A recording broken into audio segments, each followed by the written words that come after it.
jëmale ko si le ministre de l'Intérieur et le président de la République noo ko jàngatee parce que à vrai dire moom simmi na mbubum sax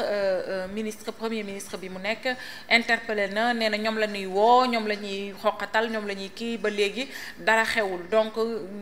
ils vont retourner vers le gatsa gatsa. Waaw. Déclaration bu mu def par rapport au président de la République ak ministre de l'Intérieur man dama si gis lu bëri dama si gis tamit benn côté ni y a une rupture une certaine rupture parce que tey jii Ousmane Sonko bu demee bay wax lu ko naqari si président de la République dalay wan ni en fait Diomaye tëddee na ñaaxaanaay mooy parce que boo déggee ci ay kàddoom moo ngi naan c'est pas parce que on veut pas être bugguñu la justice des vainqueurs que bon ñuy nangu ñenn ñi ñu koy def ça veut dire que président de la République que ñoom Diomaye booba léegi nanguwul ñuy xeexee dooley état pour di dal ci kaw opposition bi léegi nag loolu lu ñuy rafetlu la léegi Ousmane Sonko en fait moom il a tort loolu moom da ko loolu parce que loolu sénégalais lu ñu yàgg bëgg la léegi nag donte am na erreur parce que bu fekkee par rapport au président de la République bu tëddee njaaxaanaay être au-dessus de la mêlée bañ a topp xolu politique am ne man waa Pastef laa bokk kon ku laal Pastef rek ma duma la boo xoolee nu mbir yi doxee da ngay xam ni Diomaye doxeewul noonu Diomaye il privilégie le dialogue te loolu la ñuy ñaan Ousmane Sonko moom posture boobu lañ doon xaar ci moom dëgg la bon il est en colère mer na par rapport ak lu ñu wax mais quand même jàpp naa ni ci benn côté il a raison concernant le ministère de l'Intérieur parce que le ministère de l'Intérieur dafa waroon jël ay mesures yu ferme te ministère de l'Intérieur jëlul mesures yooyu parce que ministère de l'Intérieur c'est lui qui pouvait empêcher tout ça parce que xam na ni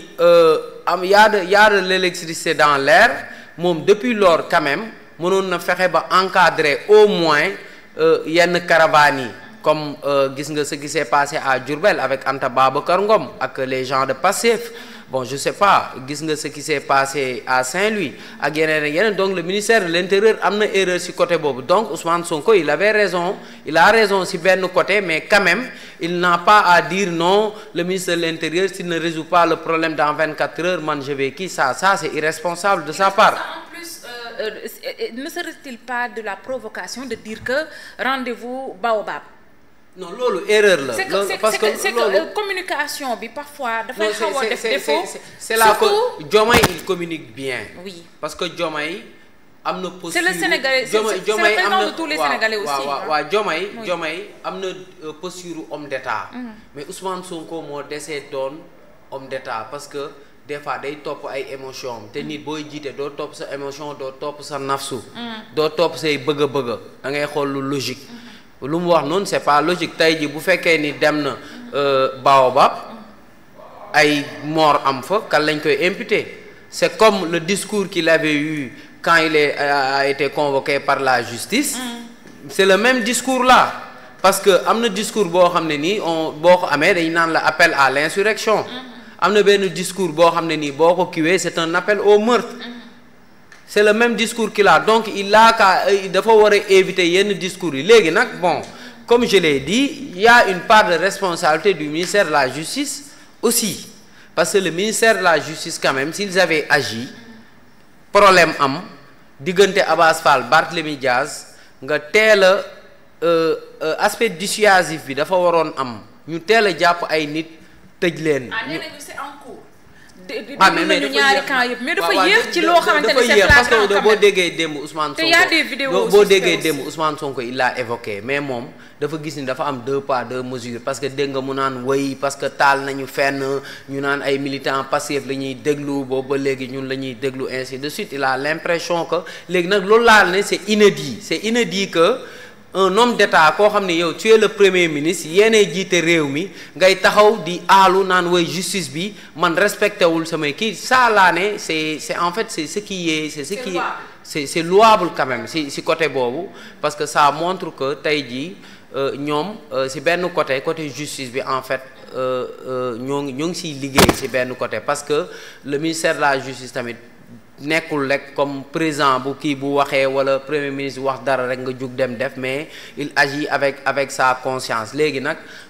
cette justice là dafa war a am tamit nu muy doxee pour éviter en fait à l'avenir, parce que tey ji boo gisee meurtre ñu koy tere, bu ñu teree meurtre nit def meurtre ñu jàpp la tëj la, keneen day am aspect dissuasif. léegi nag y a une erreur quand même si côté te loolu tamit comme Amina nu mu ko waxee, tey jii si le ministre de l'Intérieur a failli, si le ministre de la Justice a failli, c'est aussi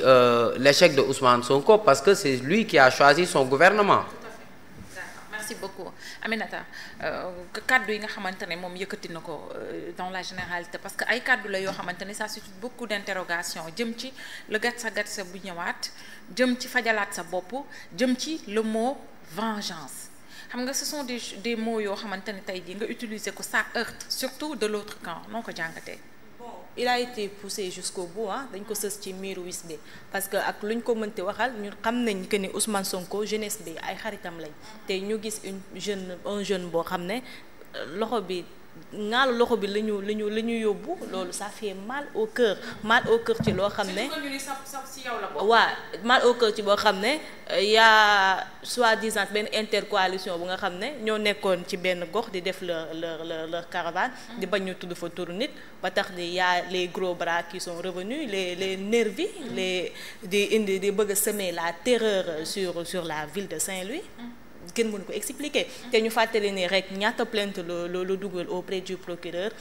ci maître Abdinaar Ndiaye moo chargé wu woon ci les plaintes. bu ñu mujjee dugal mooy bi mu plainte ki nga xam ne mooy Anta Babacar Ngom. depuis lors y a pas eu de suivi ci plainte yi nga xam ne dugal nañ ko pour yenn violence yi. tey bu taxawaatee bëgg a indiwaat mortal combat, bëgg a indiwaat gatsa d'une part dañ koy comprendre, parce que neexul nag depuis campagne bi ba tey benn nit ngay dégg ni ñu ngi koy attaqué. si ce n'est pas à Koungheul, c'est à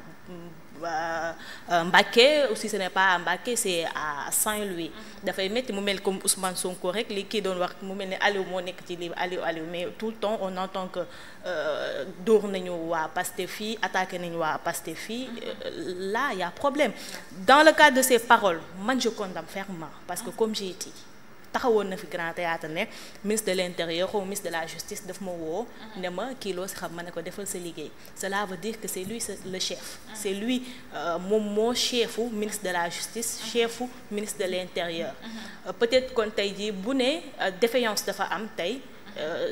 moom moo nekk le premier bi nga xam ne moom la ñu war a joxoñ baaraamu tuuma, parce que mooy jëwriñu gouvernement bi, c'est lui le premier ministre. Kon défaillance tey su amee ma nga ca biir. mais li may waxaat encore une fois mooy le ministre de l'Intérieur na génnee bâton bi. ñu ngi wax aussi que ni